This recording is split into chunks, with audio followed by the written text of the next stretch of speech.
Shunt motor and compound motor यामधलं काय करायचं आपल्याला, वेग नियंत्रित कसा करता येतो ते पाहायचं आहे. आता वेग भारानुसार खूप बदलतो. जसं पाहिलं की लोड वाढला की वेग हा कमी होतो आणि लोड नसल्यास वेग खूप वाढू शकतो. जसं आपण पाहिलं, लोड वाढला की करंट वाढतो आणि लोड कमी झाला की करंट सुद्धा कमी होतो. यामध्ये काय आपण याची जर RYB 3 फेज मध्ये आपण लोड दिला,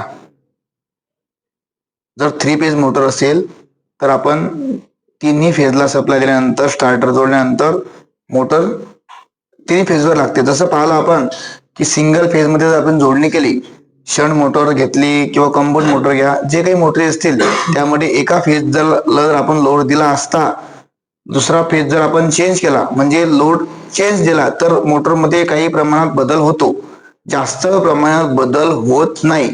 बदल केव्हा होतो, ज्या वेळेस लोड दिला त्यावेळेसच त्याची गती काय होते, कमी होऊ शकते. लोड दिला, जर लोड चेंज केला तर त्याची गती बदलणार पण काही प्रमाणात.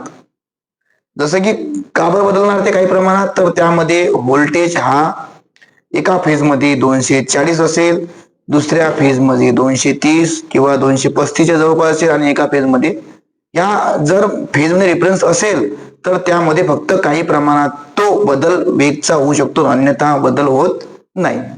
हे पूर्ण आपलं प्रॅक्टिकल आहे. फेजचं व्होल्टेज घे, किती व्होल्टेज आहे, एक फेजचं 243, दुसऱ्या व्होल्टेजचं घे 240 समोर